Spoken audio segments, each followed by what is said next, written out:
Okay. I am a full hour behind, and we're just going to breeze past that.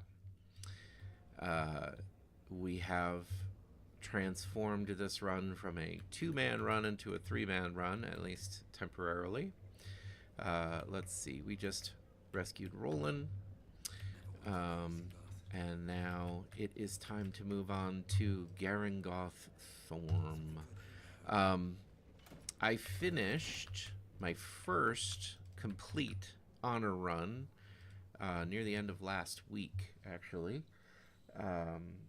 And I discovered, to my chagrin, that the clothing mod that I downloaded is also classified as a cheat. So I get no credit for my honor run.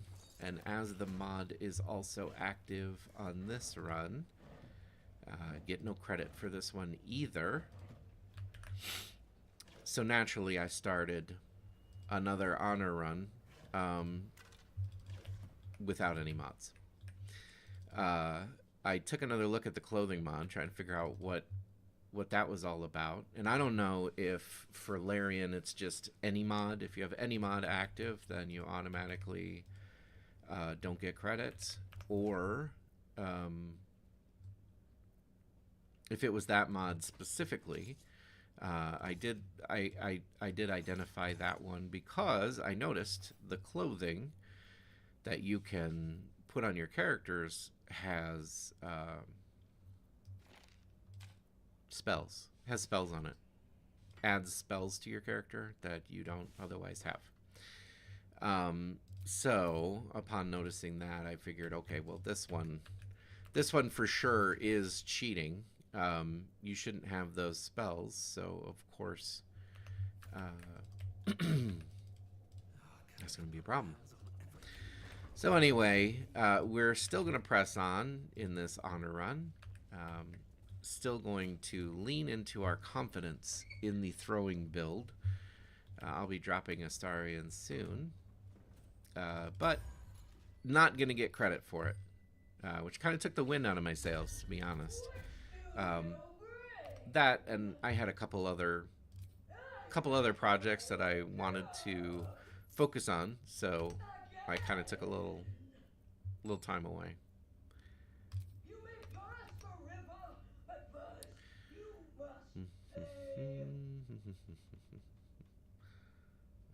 Let's see here. So if we don't want to fight her, and I really don't want to fight her, we have to pass two persuasion checks, actually. So I may not have the inspiration currency that I would need to do this, but we're going to give it a shot.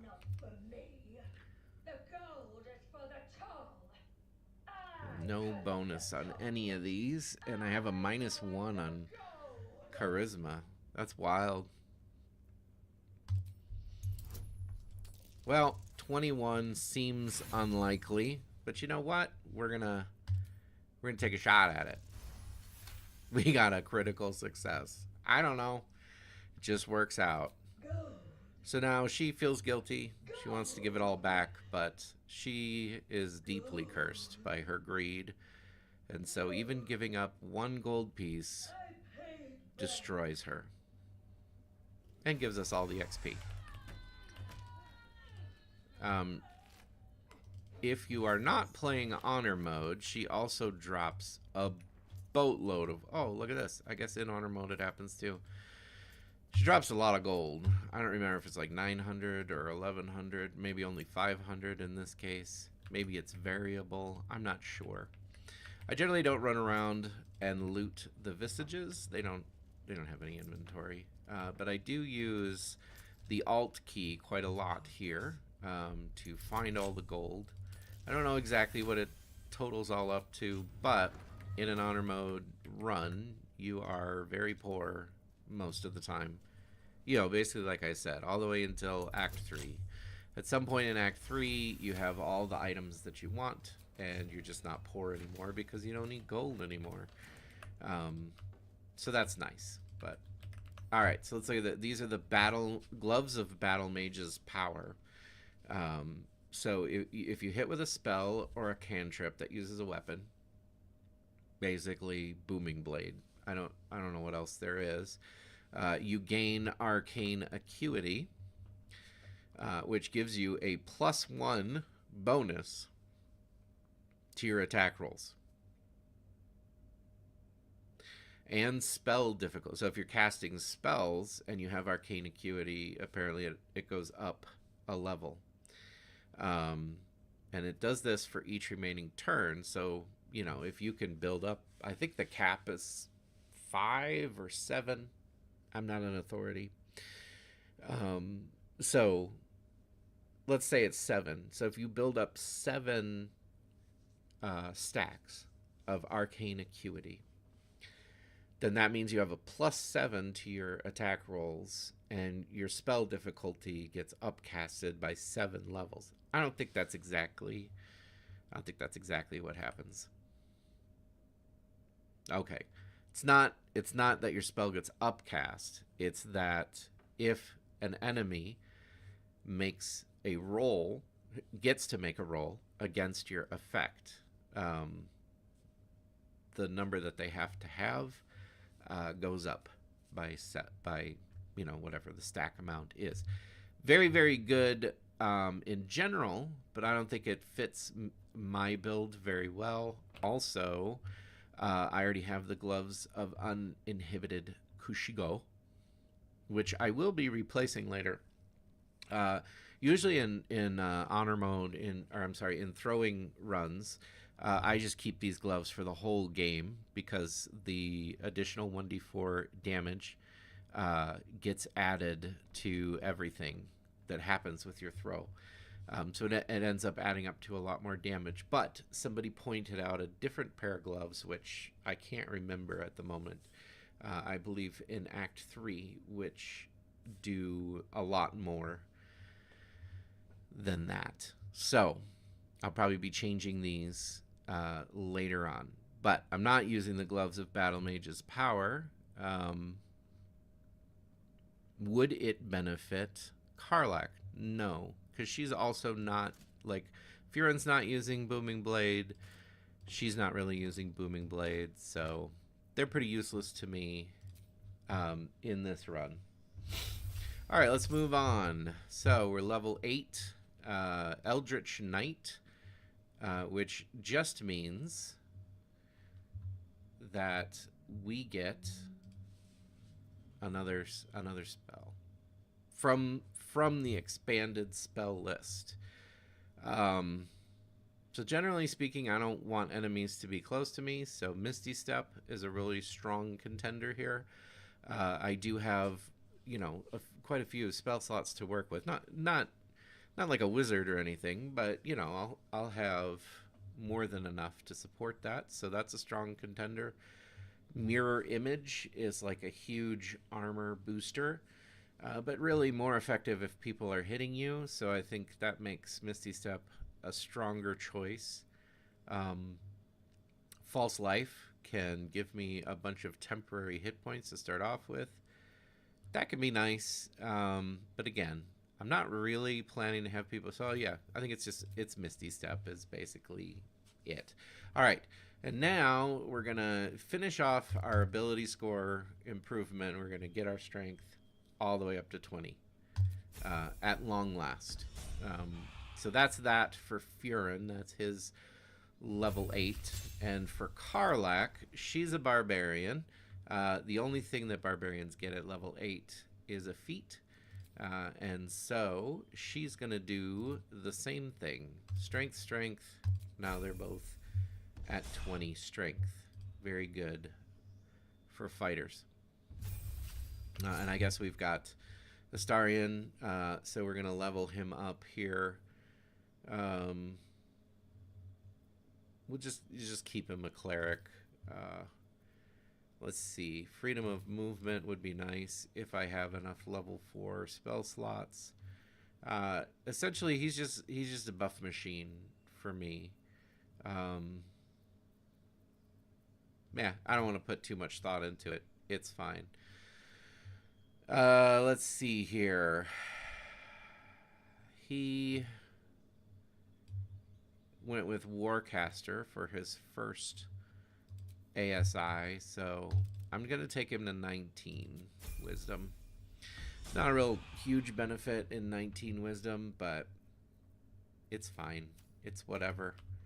Like I said, I'm not going to be using Astarion for the whole game. I hope. I will. Well, that's actually untrue. Part of the reason why I went to the trouble of gearing and leveling him is that pretty much from here on out, I will be using Astarion to buff my party at the beginning of each day with all of his long rest spells that are not concentration dependent. So basically, I'll throw him in the party. I will buff up Karlach and Furin, and then I will drop him from the party. And that becomes, I mean, obviously you could tell aid is going to be a big part of why that's useful. Because aid is going to increase my health a lot. But more important than aid. Yes, there is something more important than aid. Come on, brain. Spit it out. Remember.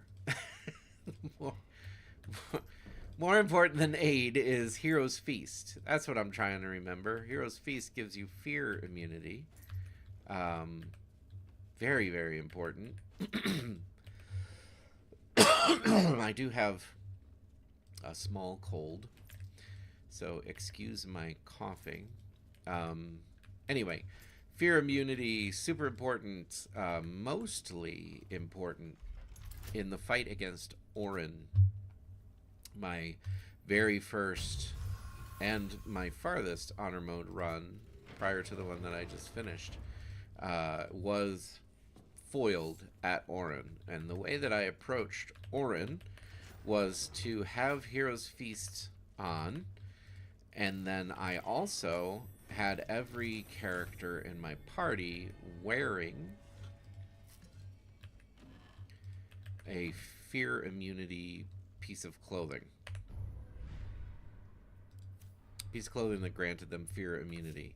And I have since come to believe that it was this clothing that ruined the run. Because what happened was I faced Orin, and then the game essentially glitched out on me. Orin not only feared every single member of my party, which should have been impossible, because they had Hero's Feast on, but also the fear duration never went down. So I sat it out so that the run would delete itself, but I don't even remember how many rounds it took. But it took a whole bunch of rounds as she just ran around chasing my party members down and killing them off one by one. Nothing I could do. Couldn't control anybody. They were just hard locked into fear. And so she chased them all down, killed them all, and the run deleted itself. And that was that. So, my second honor mode run, which took me a few months to even want to come back to honor mode, because I figured, you know, it's so bugged. Why bother? I don't need the bragging rights. So it was just frustrating more than it. I mean, it wasn't only frustrating, though. Really, this is what got me back to doing honor run, was that the honor run wasn't just frustrating. It wasn't just like a tactician run, except with some bugginess that screwed me.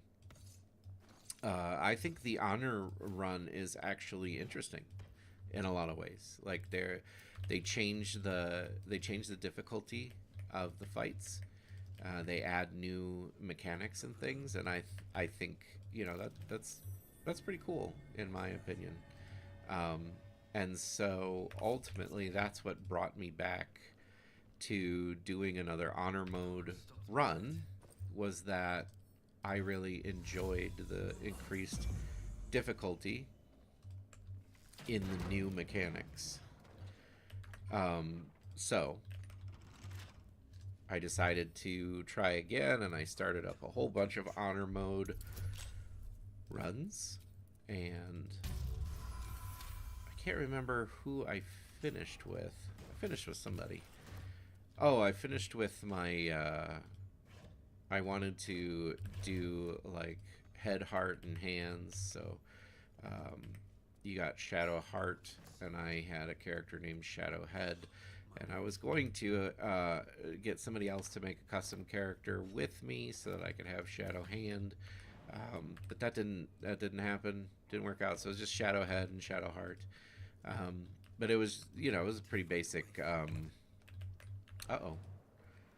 it was a pretty basic Shadow Blade run. Hence the fall, you jerk. Hence the focus on shadows. Anyway, that's the one I finished. And so either Larian patched the problem out, which is possible. I only have 11 healing potions. Ooh. That is not many. Not many indeed. I think you're just going to use a healing spell. So, well, yeah, you only have level 5 spells left. We'll just leave it. Just leave it for now. Alright, so here we are at Moonrise Towers.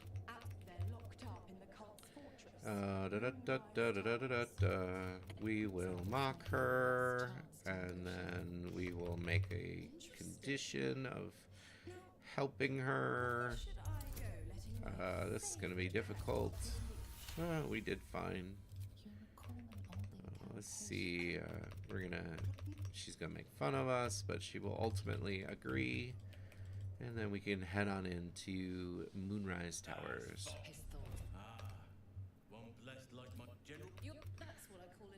So, if you're just, you know, act like an ally, they will let you in, and you have an opportunity to use vendors in Moonrise Tower, and you even get an opportunity to save Minthara if Minthara is still alive, you know, if you didn't murder her. I don't really have Minthara in this run. I don't remember if she's dead or not.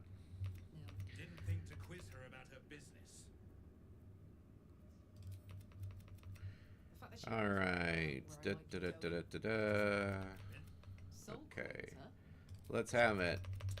Go for it. Get on with it. Good deal. Next. You can experience all of this when you make a run, right? But this is where it's going to get expensive. Enraging Heart Garb, 2,000 gold. Good Lord. We also want Fistbreaker Helm, 1,300 gold. What?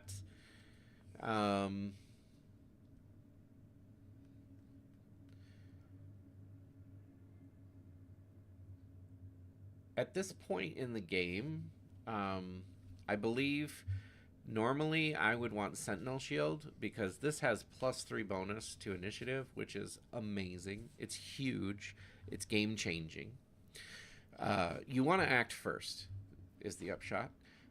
But I think Adamantine Shield, hanging on to that allows me to swap out my chest piece. I guess I'm just going to dump it later. Anyway, I'm okay. So I'm going to, with this build, I'm going to end up losing crit immunity. So I might make some slight changes so that I can retain critical strike immunity. All right, Gloves of the Duelist, not to be underestimated. So basically, if you just have a weapon in your main hand and aren't holding a shield or anything, your offhand is empty. You get a +2 bonus to attack rolls. Very useful. That's all I want to get at. Is that is very useful. I would normally... What is this? Looks like you can... This is a quarterstaff that can make you bigger. That's cool. I would normally probably buy these potions of angelic reprieve, but I'm really uncertain about how much gold I have. If you're doing like a sentinel build, or you just like to have reach, this halberd of vigilance is honestly, this might be the best polearm type weapon in the game, because of the 1d4 force that it adds. It also gives you a bonus to initiative rolls, gives you advantage on perception, and then for your sentinel build,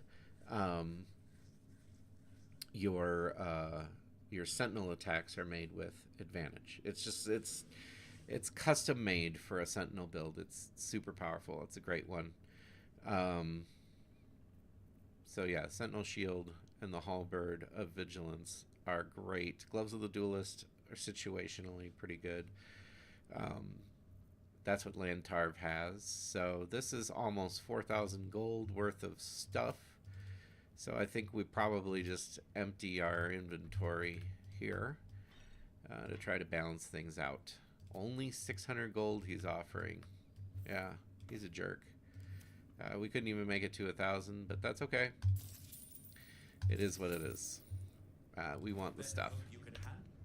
Alright, so now we're going to lose this Blood Guzzler garb, which honestly, like, when an enemy damages the wearer gains wrath. Wrath is nice, but this gives +2 constitution, and it also gives wrath, but you don't have to get damaged to get it. You just rage. You just rage and you have wrath. I think it only does it on your first turn, but I could be wrong. All right, and now this is actually pretty huge. We're gonna lose the haste helm. We're not gonna give it to anybody. It's just done. Which is sad, because the haste helm is one of those items that's like, it's good for the whole game, really. But the Fistbreaker helm is going to work out to be better for Karlach because of the improved initiative, and also because of the bonus to spell saves. I'm sorry. Yeah. So you can see for Karlach right now we have a +9. And for Furin, we're all the way up at a +12, which is huge. Okay. Anyway, so that's that for Lantarv. And then if we come over here, we've got Roa Moonglow to talk to. She was in the Goblin camp. She just says some snarky things if we confront her on that. She's just calling us a new face, and we're fine with that. She's Zentarim, you know, they're liars and thieves, so she's also not going to be generous with her pricing. Now, generally speaking, the most valuable thing that Roa has is the Armor of Devotion, because it gives you an extra Channel Oath charge. It's not actually that huge, but it is valuable to paladins. Super expensive. As you can see, it's 12,000 gold. There's a pretty high chance that if you kill her, she will have this on her body, but it's not guaranteed. So if your whole game revolves around having this, you're probably just going to have to buy it. It's kind of how it is. The Sharpened Snare Curious is like the lesser version of the Armor of Agility. It's medium armor that lets you add your full dexterity modifier. So if you're running 20 dexterity, that is 5, which would make this worth 19 armor, which is pretty huge.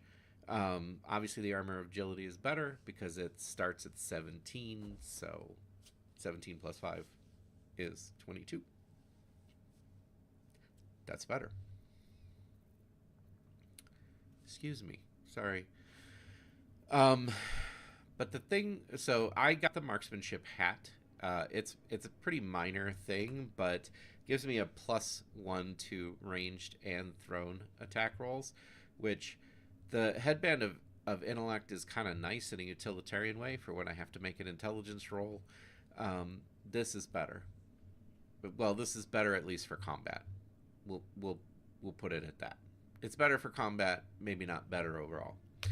Um, if I were using a ranged character, you know, somebody who shoots uh, bows, particularly if they shoot hand crossbows, the most important item here at Roa Moonglow is the never misser, the nair misser. Here's the thing about being a ranged character in D&D and Baldur's Gate: you deal piercing damage. That's all you deal. It's the only thing you deal. This crossbow deals force damage, so hugely valuable for a ranged character. It does give you a free cast of magic missile, which is useful, but it's the force damage that is huge, because there's a ton of enemies in this game that are immune to piercing damage. So having force damage along with piercing damage is an enormous upgrade. This is maybe the single best item for a ranged character, in my opinion. Let's see, what else do we have here? The blooded great axe, the drake throat glaive is also an important item for a ranged character, and here's why. It's just this. The draconic elemental weapon gives you a free, concentration-free cast of elemental weapons. So it's just a free 1d4 of your element of choice added to probably itself if you're wielding it. But if you are a ranged character, this is particularly powerful because you can use it to cast elemental weapon on your bow, your cross, whatever your ranged weapon is, and then, perhaps more importantly, after you've cast it, you can just unequip this weapon. You can put something else on, like if you're running the Knife of the Undermountain King for better criticals or whatever. Later in the game, maybe you have Rhapsody or something like that. So you can just equip this, enchant your bow, and then toss it aside and put on your stat boosting hand weapons. This may hurt me because I only have 5,000 gold, and this puts it over 1,000 gold. But I really need health potions, so I'm gonna buy a couple here. She also has a lot of scrolls. These are all of varying usefulness. The only scroll that I would consider to be essential in Act 2 is if you want to complete Halsin's storyline and you want to restore the Shadowlands. I strongly suggest that you either have a caster who can cast Sleet Storm, or you get a scroll of Sleet Storm. Sleet Storm is going to make the fight that you have to do with Halsin just so easy. It's unbelievable how useful it is. So you definitely want to have Sleet Storm available to you before doing that fight. All right. So this is 1,000 gold. That's quite a lot. I'm just kind of thinking, like, I don't necessarily need the food. It's only a couple gold. It's going to reduce it, but, you know, kind of whatever. I'll take as much as I can get, I think. So I might look through my scrolls that I do have. See, I've been hanging on to this Sleet Storm. I don't know how much Hold Person I'm going to do. So that's one I could potentially get rid of. The Flaming Spear, maybe. I'm never going to use Animate Dead. I'm never going to use Gust of Wind. These other ones still could be quite useful.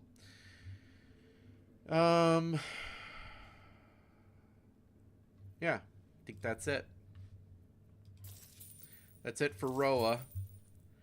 Okay. An honor, true So just the marksmanship hat there. And then When you unequip the Warped Headband of Intellect, I do recommend holding on to it.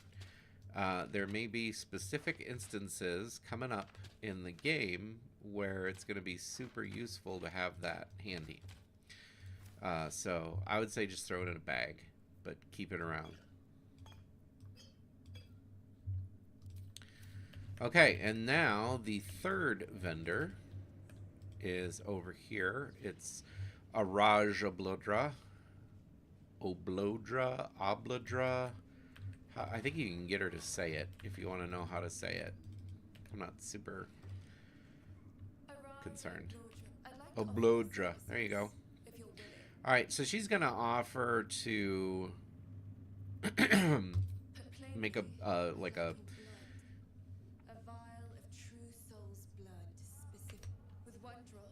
She's going to make a blood potion for us. So, there isn't, to my knowledge, a downside to doing that. So... And then she's going to ask Astarion to bite her.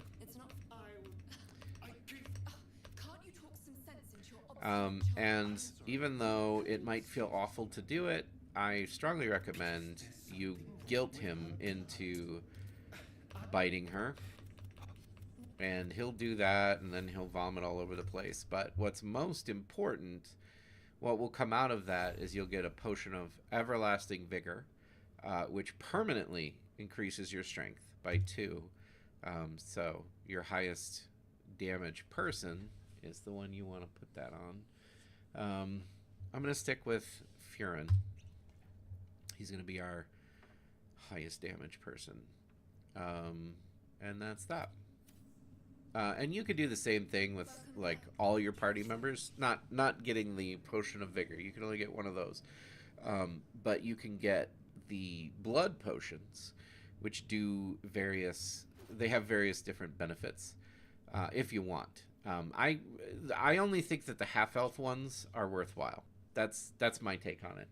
The the elixir of half-elven healing, you and your surrounding hit points gain, or surrounding allies gain hit points equal to your Constitution score. So like, if you have a high con player, or if you have somebody wearing the amulet of greater health, they can drink that, and it actually does quite a lot for your party. So those are valuable. I don't really think the other potions are all that valuable. All right, looking at my build here, I do want the Thunder Skin Cloak. So that's going to be... Oh, and we want the Ring of Free Action. Very important. And I'm also going to get the Risky Ring. Now, here's the thing with the Risky Ring. This is a tough one. You gain it, so it gives you advantage on all of your attack rolls. But it gives you disadvantage on all of your saving throws. So, if you're smart, you're going to want to remember to unequip it every time you need to make a saving throw. She has some useful utility here. Obviously, some healing potions I'm going to want to throw in there. I only have 4,176 gold. I'm already at 3,000. So almost 3,500 now. She has a lot of good items for different builds. The Circlet of Hunting is arguably a better item if you are marking your enemies with Fairy Fire or Hunter's Mark, or obviously Guiding Bolt, True Strike. It can do more. It's just kind of a good utility item. It's not really going to add to your damage. This is another Arcane Acuity thing. I've never used it.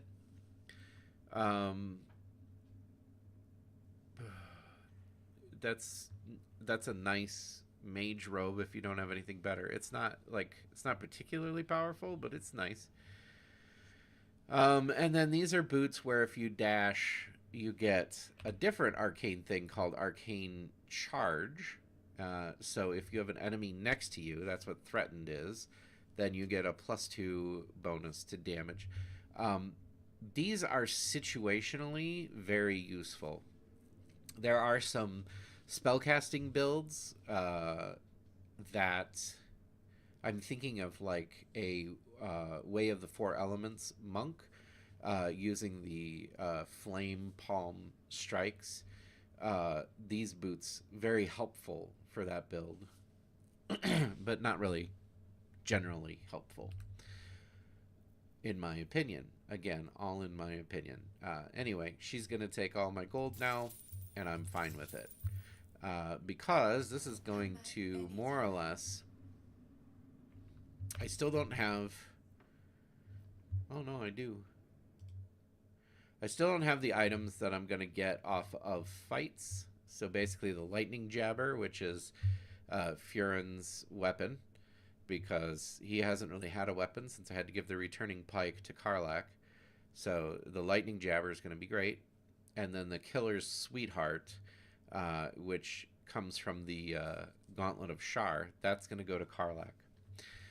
So Karlach has already lost 3 meters of movement because we got rid of the haste helm, and then sadly she's going to lose another 3 meters of movement because we're going to get rid of Crusher's Ring now to give her the Ring of Free Action, because this just gives her free freedom of movement, which is very good. I don't have anyone to put the Crusher's Ring on, although I could probably just drop it on Astarion since poison resistance is not super necessary at this point. And then Karlach's going to get finished off with a Thunderskin Cloak. She's dealing thunder damage because we're going to be enchanting her weapon when we rage. So she's going to be causing reverberation on them because of the... Well, actually, I don't think she is. She doesn't have... She needs the gloves, I think. I wonder if I kept the gloves. I don't know. I don't even know if the gloves would do what I think they would do. Alright. Let's take a peek. It's been a while. It's been a while since I've been back to my camp. Woo! I just knocked my drawing tablet down. That was a panic. I usually don't have it sitting out. But I've been spending so much time working on artwork that I just kind of... I have it out here right now. Because I'm going to get back to this project in a minute. I swung my hand around and almost broke it. And I definitely could not replace it. It is it's expensive. And I don't have money. Okay. Luminous gloves is not what I'm thinking of. I'm thinking of gloves of belligerent sky. So when you deal thunder damage, inflict 2 turns of reverberation. Okay, so that would be a thing where I could get rid of the troubadours, the wondrous gloves. So that's going to take my armor down by 1, down to 14. That kind of sucks. But then we're going to be able to apply reverberation, because we will be dealing thunder damage specifically. Oh, and when we inflict a condition, we also inflict reverberation. Although I don't know how much Karlach actually inflicts conditions, so I'm not sure we've been getting any benefit out of these boots.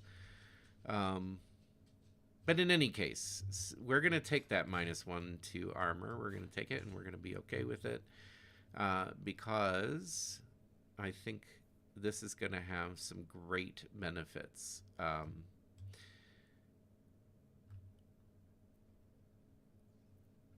So basically, if I put reverberation on... So if I hit them with my Thunder Spear, and then they... And then I hit them again, then they have to make a Constitution saving throw or they become dazed. And I think dazed is actually pretty good. Let's take a look. Dazed. They have disadvantage on wisdom saves. They can't react. And they lose... Oh, and their armor class is greatly affected. So that's kind of nice. All right. I noticed something going on here. It looks like I have a bunch of quest items in my gear box. Okay, I remember we couldn't finish that, which doesn't really matter. Let's see, there's where my dies go. Quest item goes there. Oh, you're a die. And there we go. Alright. Inventory management. Not the most exciting thing. In any case, we have no short rests. We're out of spell slots. It looks like we are getting right up on where we need to take a long rest. But we're going to go do something really quite risky. We are going to talk to this lady, Lincella and Barnabas. A monkey? Now. How? That is the gift the Absolute gave me. What would you like him to do? Okay, so I'm going to try to sever her connection. It's very high and I have a -1 and I have no inspiration, so it doesn't work at all. And obviously, save scumming is out. He isn't the first to die. Her love is simply too much for some. Well, she killed him. I hope you will fare better when your time comes. Okay. So if you do succeed that, then you get to loot her, and she gives you a parasite. And then you also get to kill those two, which gives you more Knoll ears. Very useful. But we are not done. We're not going to take a long rest yet. Yeah, we're not going to take a long rest yet. We're going to head up here. And we're going to go into this scene. Oh, looks like Minthara is alive. So, anyway, you don't need to worry about that. You can handle that how you like. And then, this is a really good cinematic, worth watching. And there we go. Okay, so, we're just gonna fight 2 goblins. Not that big of a deal. Oh, I missed. Okay, hit him. And I have bloodlust, so there we go.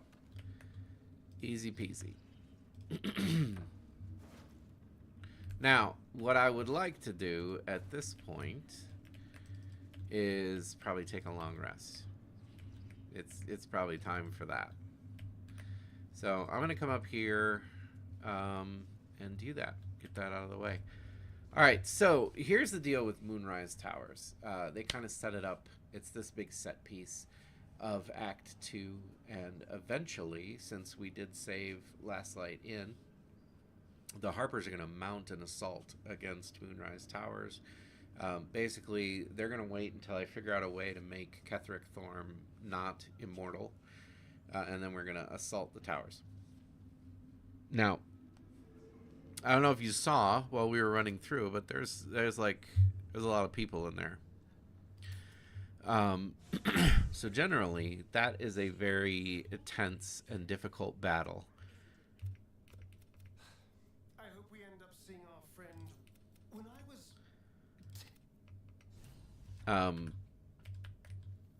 hang on a second. The egg is a few. The egg is not gone. You're panicking over nothing, Lae'zel. The egg is in a bag somewhere. Okay, little distraction. Anyway, it's a very difficult fight, and probably the worst part of it is you can't control. She thinks the egg is gone, and it's in her inventory. That's wild. There's a weird interaction, little glitchiness, I guess. All right, what am I here? I got Long Strider, Death Ward, Aid, Pixie's Blessing, and Bloodlust Potion. The worst part of that scripted assault is that you don't control Jahira, and she generally runs in and dies because there's just a lot going on and you can't control everything. So I like to try to make sure we're not going to have that. You know, we're not going to do that fight. We're not going to have that difficulty. And the way to do that is to clear out the tower first. But as should be somewhat obvious, while you are in the tower trying to clear it out, it is very easy for everything to go horribly wrong. I am just out of bloodlust. That is no fun at all. And if everything goes horribly wrong, it goes horribly, you know, it could end the run, of course. That's a big part of going horribly wrong. So, you know, we're going to do our best. We'll try not to ruin our run right here and make this the very last thing that we get to do and see. Let's see. We want to be able to speak to animals. We already have bloodlust on. Put these potions over here.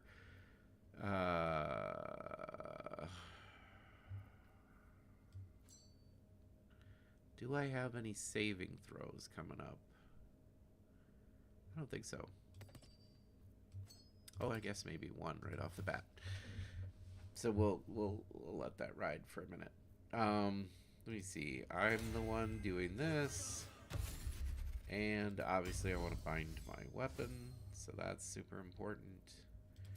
What else do I got going on in here? Nothing really. Hey, good looking. Okay, Karlak. Do you have any pre-buffing you need to do? Not really, no. Okay, so we'll just get Mr. Don't Touch Me over here.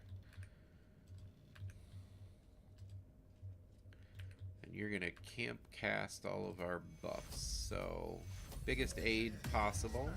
That's great. Death Ward. Definitely want that.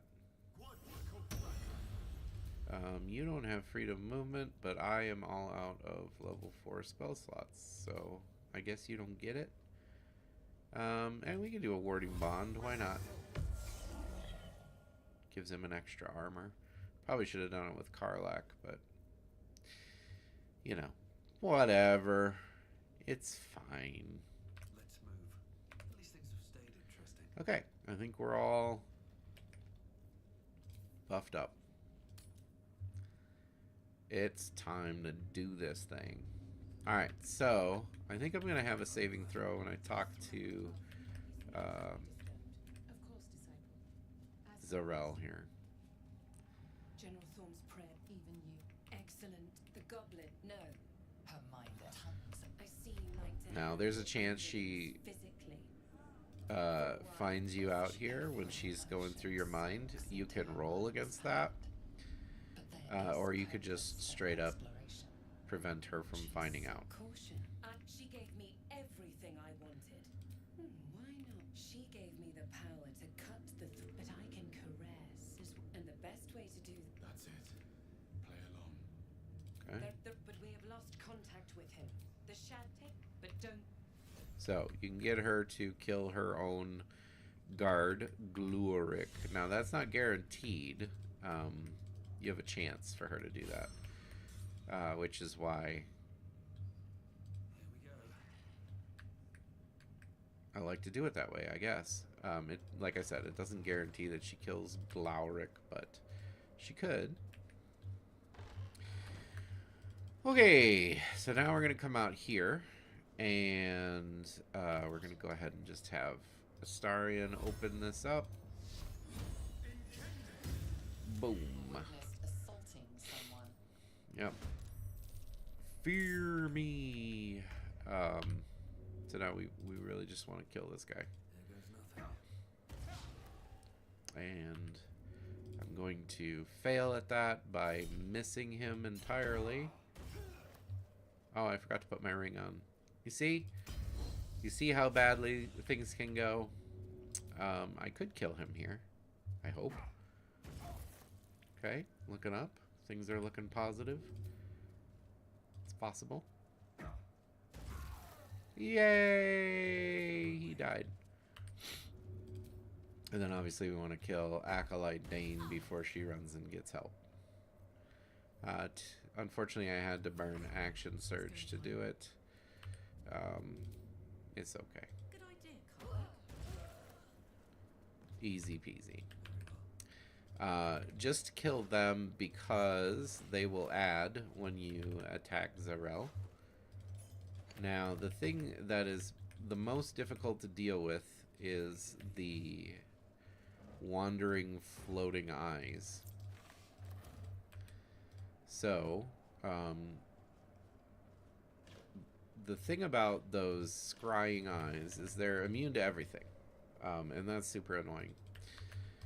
But they're not immune to thunder damage specifically. So we gotta have somebody deal thunder damage to the dumb eye. So let's position.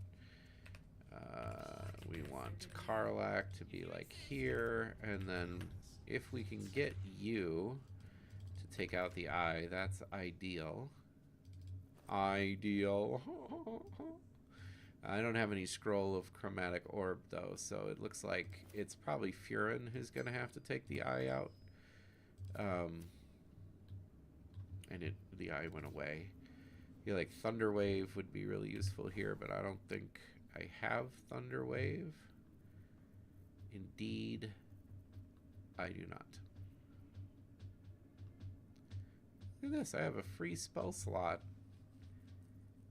That's interesting.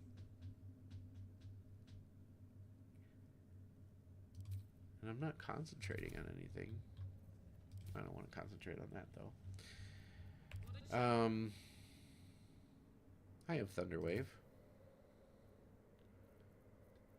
So Karlak could take it out. Alright, well let's have Karlak come over here. And we'll have Astarion come over here. That's probably better. Okay, so now it gets within range. And you pop it. Someone in view of a god. That's gonna cause her to get mad at us. But my high initiative should save the day. Good idea. Have advantage on my throws, which means that when she comes in to do something bad to me, I'm gonna have disadvantage on my save. Let's take a look at our situation here. We probably don't want to burn any resources if we don't have to, so I think that's that. He just gonna take damage. And also I don't really want to rage here. I don't think it's necessary. Oh, she already used her action, huh? She has 4 casts of rage. Nah.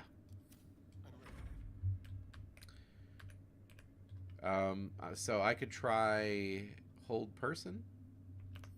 I have all those hold person scrolls.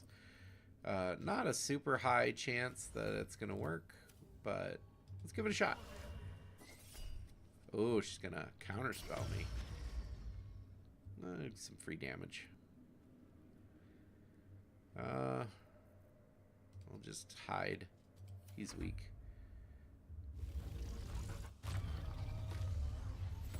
Get slowed, but not sucked in.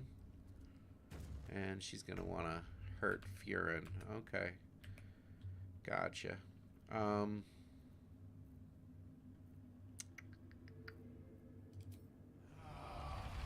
That's an action, I believe. I can't use reactions. Slowed. Ugh, what a bummer. Being slowed sucks. Okay, well, I'm just gonna hop over here. Boop. I guess she counterspelled me. Oh. I now have no actions. So I guess you gotta choose between action and bonus action. My bad. Handy. Definitely. Do I get to throw twice? Nope. I only get to throw once. That's freaking brutal. Slow stinks. It's the worst. Let's see. Why don't you go ahead and grovel? Oh, she saved. Well, it was worth a shot, right? Oh, cast fear. And then even though I can't drop my weapon, I did drop my weapon. Isn't that wild? Okay, well. Hopefully she doesn't run off and aggro more people, right? There's no lithium There we go. parasite in that corpse. You should take a look. So, it didn't go great, but it wasn't the worst ever, I guess. Okay, so you can go ahead and equip that. I guess it only returns if you throw it, so. No one back home will ever Okay. I already have everything that I want, so I'm just kind of filling it out at this point. Alright, so. I can't remember. Was I marked? Branded, yes. Okay. Do I want to use this shield? If the wearer bears the Absolute's brand, all damage received from spells is reduced by 1. Yeah, nice. It's not the best. I don't think that you can use the returning pike with one hand. Yeah, it's not versatile. You have to have 2 hands, so I could not use it with Karlach regardless. Shatter can destroy the orbs, I believe, so I'm going to hang on to the Shatter Scroll for Astarion, and that's that. So I don't know how long we're going to be. Oh, we're not. Okay. I thought I was still slowed. I was like, how long are we going to be slowed here? And this is the final chapter of the Prince of the Comet story. So it doesn't really do anything for you, but I like to just do that part of the storyline every time. Go ahead and lockpick. Let's see. We got about 3 more minutes here, so let me, in these 3 minutes, try to show what's in Balthazar's lab. There's this derivation cloak when you poison a foe. It's not as powerful as it sounds. It's not when you deal poison damage to a foe. That is not what it's saying. You have to inflict the poison condition on a foe in order to be healed. So it is very good if you're doing a poisoning build, but it's kind of useless otherwise. You want to click that top one on the right, and then put the heart in the plinth. And if you do that, then the secret part of Balthazar's lab will open up. This is, oh my gosh, I almost knocked it down again, and I knocked down my pen. This was the worst decision ever to have my tablet out. Worst decision ever. I hope this pen is not broken. This pen came with the tablet. I've looked on their website. This pen is $150. I cannot afford to buy this pen. And I have dropped it so many times. I'm shocked it still works. Flipping my hand in the air, causing all these problems.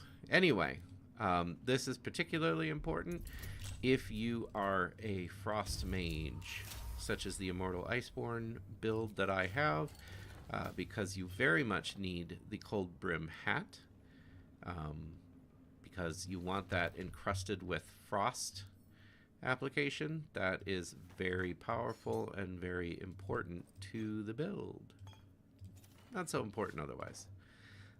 The other thing you can do in here, if you are Gale, if you are a Necromancer Gale, well, I don't even think you have to be a Necromancer. You just have to be Gale.